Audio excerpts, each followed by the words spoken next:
Hi everyone, I'm Aunty Chirangee. I enjoy reading stories and listening to them too, just like you. And guess what? I found this Sesame Street Library collection which I liked to read when I was little, and I thought I'd share some of my favorites with you. Are you ready? Let's begin. This story is from the Sesame Street Library, Volume 11. The Story of Princess Ruby. One day, Princess Ruby was out in the garden painting a picture of her royal roses. Just as she was painting the last rose petal, a fox jumped out from behind a rose bush. Princess Ruby was so startled that she tripped over her chair and fell right into a bucket of red paint. She had red paint in her hair, red paint in her ears, and red paint all over her royal overalls. She was a mess. "Black!" said Princess Ruby. "I will have to take a bath, and I've already had one today. Oh, I hate the color red." Princess Ruby went upstairs to the royal bathtub. Her mother, Queen Rosalie, took the royal scrub brush and began to scrub the princess. It took an hour to scrub the red paint off her royal face. It took another hour to scrub the red paint out of her royal hair. It took 2 more hours to scrub the red paint out of her royal ears. And worst of all, her favorite pair of royal overalls was ruined. "Red, red, red! I hate the color red!" "I never want to see the color red again, Mother," she said. "I want you to issue a proclamation. Tell everyone in the kingdom to get rid of everything that's red." Queen Rosalie, who always tried to please her daughter, said, "All right, dear, but are you sure that's what you want?" "Absolutely!" shouted the princess.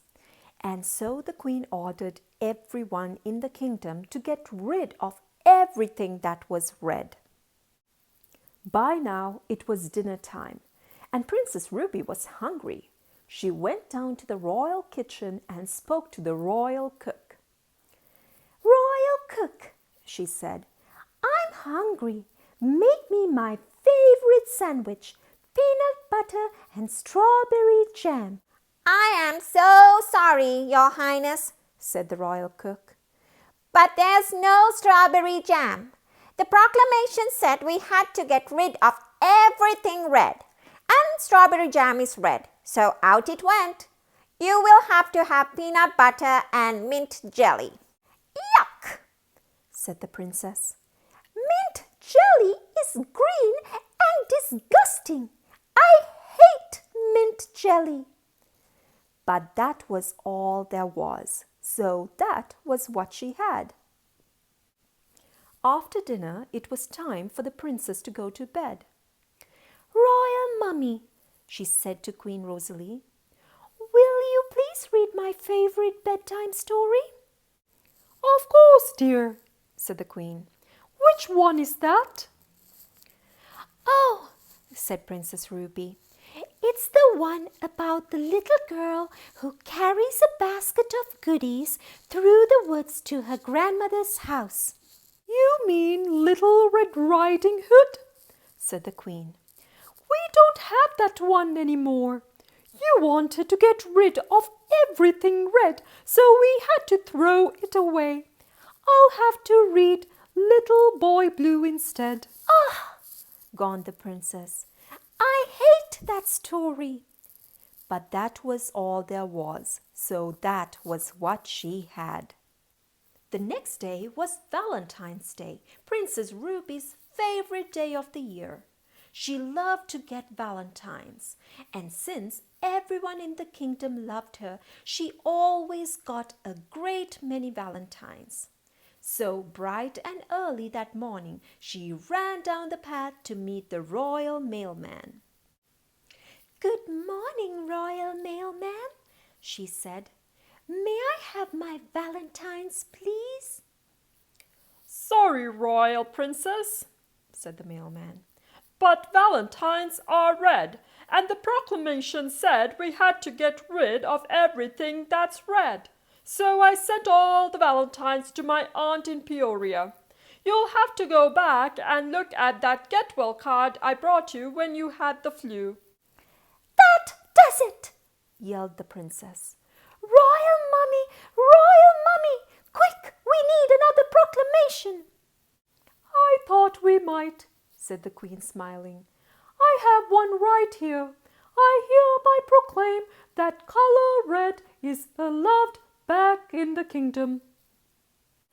And right away the mailman called his aunt in Peoria, and she sent back all of Princess Ruby's valentines and a big jar of homemade strawberry jam and a brand new copy of Little Red Riding Hood.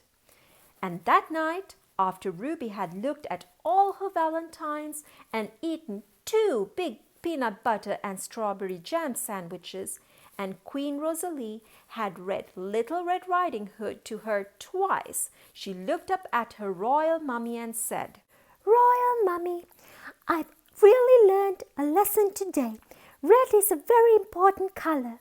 My favorite food has red in it, my favorite story has red in it, and my favorite holiday won't be the same without the color red. In fact, red is my favorite color. From now on, I will only wear red overalls, and I will eat only red food, and I only want to hear stories about red things, and I want my room painted red. In fact, I want the whole palace painted red. And Queen Rosaline leaned over, kissed her daughter on the forehead, and said softly, Yes, dear, go to sleep now, and we'll talk about it in the morning. And now a poem. My Favorite Shape by Big Bird. The circle is my favorite shape, and I will tell you why. Because it's the shape of my favorite food, a crunchy birdseed pie. But I mustn't forget the rectangle. I like that best by far, 'cause that's the shape of a chocolate-covered birdseed candy bar. But wait, I forgot about triangles. Triangles are very nice. Like a piece of birdseed pizza. Please, can I have a slice? Oh no, I can't leave out the square. I love that shape the most. When bedtime comes, I always have some milk and birdseed toast. I guess it doesn't matter if it's round or if it's square. All shapes are really tasty so long as birdseed's there. Bye-bye.